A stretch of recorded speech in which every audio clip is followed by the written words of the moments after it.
This is The Flower of Freedom by Deborah J. Reeves. Bonjour, hello, welcome. This is our presentation of my original book, The Flower of Freedom. All rights to both the presentation and the book are reserved. Your seat awaits. Leave those burdens outside the door. You need to drop them for comfort. Make yourself comfortable. Here we go. The Flower of Freedom, Chapter 22, Landings. The flight to France went smoothly. When they deboarded at Charles de Gaulle Airport, an elderly couple met them. The man was elegantly dressed, and he eagerly approached them, holding their pictures in his hands. The first thing he said was, "Hello, I am your great-uncle Aki, and this is my wife Paulette, your great-aunt Paulette." The woman responded, "Oh, Aki, you make me sound so old," and he winced.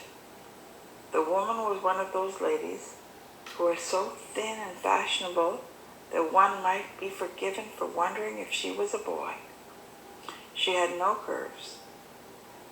She might have once been a runway model, but that would have been decades before. The fashionable makeup did not disguise her aging features. Immediately, Bertie thought of the British high fashion model called Twiggy. Paulette's hair was short and boyish and blonde, and her eyes were very large and surrounded by thick dark lashes and bright eyeshadow. The man seemed eager to hug Marie, but he remained restrained. When he warmly welcomed Bertie, Marie felt a great rush of relief. She had feared the couple might be resentful or mean and rude, but it was not the way Uncle Aki appeared to be.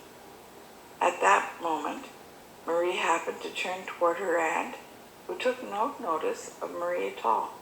The elegant woman, who looked a lot like a famous Frenchman film star, was mesmerized by Bertie. She stepped forward with confusion on her face, and she whispered, "Hans?" With his normal good-hearted obliviousness, Bertie stepped toward her and offered her his hand. "No, madame. My name is Bertrand Saint Laurent. It's nice to meet you." Marie realized how hard Bertie was trying for her sake. The utterance was not lost on Marie's uncle, nor was it lost on Marie. And then Uncle Aki stepped between them and said, "Well, my dear Paulette, we have much to show our guests, so we must be off." A porter was standing nearby to take the luggage. Uncle Aki could barely peel his eyes from Marie all the way into Paris. He asked many questions about her interests and dreams. Occasionally, he also addressed Bertie, and it was then that Aunt Paulette seemed the most animated and curious as well. Their building was in a wealthy area of the city. They lived in a penthouse on the most desirable street in all of Paris, Paulette assured them before the car came to a halt. The driver took all the bags up to the penthouse apartment as though he had done it many times before.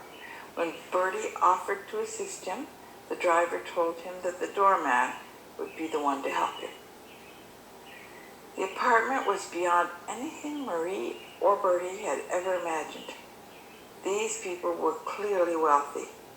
The maid admitted them and informed them that the luncheon would be served at noon. With a curt nod, Paulette led them into the salon and offered each person a beverage. Marie's uncle walked toward the floor-length windows at the end of the salon. With a smile, he directed their attention to a grand piano. "We have just had the salon refreshed and rearranged to accommodate a piano. I was told that you love to play, Marie-Claire." Marie was so amazed that she did not initially respond, so Bertie jumped in to say, "Marie, this is quite an upgrade from the poky little piano in the corner at home." Play something. Marie turned to Bertie and smiled a smile that Bertie knew all too well. It was the smile that said, "How could you put me on the spot like that?" But she turned to her great-uncle and she said, "This is so very thoughtful. What shall I play? Do you like Chopin?" "I adore Chopin," Aki responded as Marie sat on the bench. Soon an excellent rendition of one of his favorites rolled off the end of her fingers.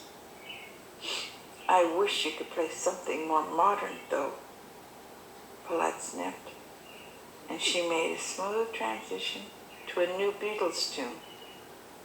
To Marie's surprise, Bertie sang along. Paulette was well pleased by that. Whenever Marie looked her way, Paulette was always staring at Bertie. Initially, Marie was relieved by that.